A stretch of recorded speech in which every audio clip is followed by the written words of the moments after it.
ஸ்டார்டிங்கில் இப்படி இருக்கும் ஆன் பண்ணது. செகண்ட் பட்டன் இருக்குது பார்த்தீங்களா, ப்ரெஸ் பண்ணால் ஆன் வர டைம் இங்கே 0.9 செகண்ட் இது. இப்போ இந்த செகண்டுக்கு நீங்கள் சிறப்பு பிடிச்சி பார்க்கணும் எவ்வளோ வருது. இப்போ 35 வருது. உங்களுக்கு 40 வரணும்னா இந்த பட்டன் இருக்குது பார்த்தீங்களா, இந்த பட்டன் ப்ரெஸ் பண்ணால் 9ங்கிறது 0 மாறுது, அடுத்து 1ன்னு மாறும். இந்த பட்டன் ப்ரெஸ் பண்ணால் இந்த டிஜிட் மாறும். மூணாவது ஒரு டிஜிட் பார்த்தீங்களா, அது ப்ரெஸ் பண்ணால் அந்த டிஜிட் மாறும். இந்த 3 வந்து இந்த டிஜிட்டுக்காக.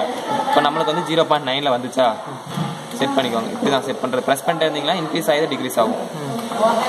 0.9 செட் பண்ணிவிட்டு மெயினாக இது பார்த்துக்கோங்க. செட் பண்ணிவிட்டு பண்ணிடுச்சுன்னு இப்படி ஆயிடுச்சுன்னு விடக்கூடாது. மறுபடியும் இது செட் பட்டன் பண்ணணும், ஆஃப் வரும்.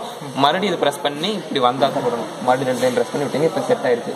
இப்போ இன்டர்வல் டைம் வந்து பார்த்தீங்கன்னா ஆஃப் டைம், அதாவது ஒரு பாட்டிலுக்கு பாட்டிலுக்குள்ள கேப் 2 செகண்ட் வச்சிருக்கேன். உங்களுக்கு ஸ்லோவாக இருக்குன்னு தெரிஞ்சதுன்னா 1.5 1 செகண்ட் வச்சுக்கலாம். இல்லை வைக்க முடியலன்னா 3 வச்சுக்கலாம், 2 வச்சுக்கலாம். அது எப்படி வச்சுங்க? ஃபர்ஸ்ட் இப்படி இருக்குங்களா, செகண்ட் பட்டன் அழுத்தினா ஆன், மறுபடியும் செட் அழுத்தினா ஆஃப் வந்துடும். ஆனுங்கிறது வந்து ஃபில்லிங் ஆகிற டைம், ஆஃப்ங்கிறது வந்து டிலே டைம். அது நீங்கள் எது ப்ரெஸ் பண்ணிவிட்டு மறுபடியும் செட் பண்ணுறதுக்கு மறுபடியும் டைம் செட் பண்ணி வெளியே வந்துடணும். ஆன் ஆஃப் வராமல் வெளியே வந்துட்டிங்கன்னா செட் ஆயிரும். ஒரு டைம் சந்தேகம் இருந்துச்சு நான் ஆஃப் பண்ணி ஆன் பண்ணிங்கன்னா அந்த டிஸ்பிளே காமிச்சிடும். இப்போ வந்து 1.9 மாற்றிட்டேன், செட் ஆகிடுச்சா இல்லையா எனக்கு தெரியல. இப்போ நான் எதுவுமே பண்ணாமல் ஆஃப் பண்ணிவிட்டு ஆன் பண்ண எனக்கு தெரிஞ்சிடும் 1.9க்கு செட் ஆகலை, ஏன்னா நான் செட் கொடுக்கல. இப்போ வந்து 1.9 செட் பண்ணணுன்னா 1.9 ஆஃப். இது வந்ததுக்கப்புறம் செக் பண்ணுறக்கா மேலே 1.9 நீங்கள் வந்துருச்சு, அப்போ செட் ஆயிடுச்சுன்னு அர்த்தம். 0.9ங்கிறது அது ஃபர்ஸ்ட் டைம் இருந்துச்சு ரன்னிங் ஆனது, கடைசியாக ரன்னிங் ஆன டைம்.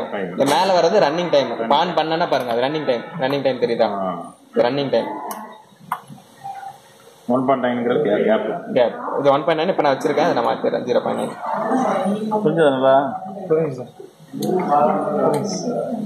அவ்வளோதான், இது ஒன்றுமே இல்லை. சரி, வாட்ஸ்அப் அது ஸ்பீடு.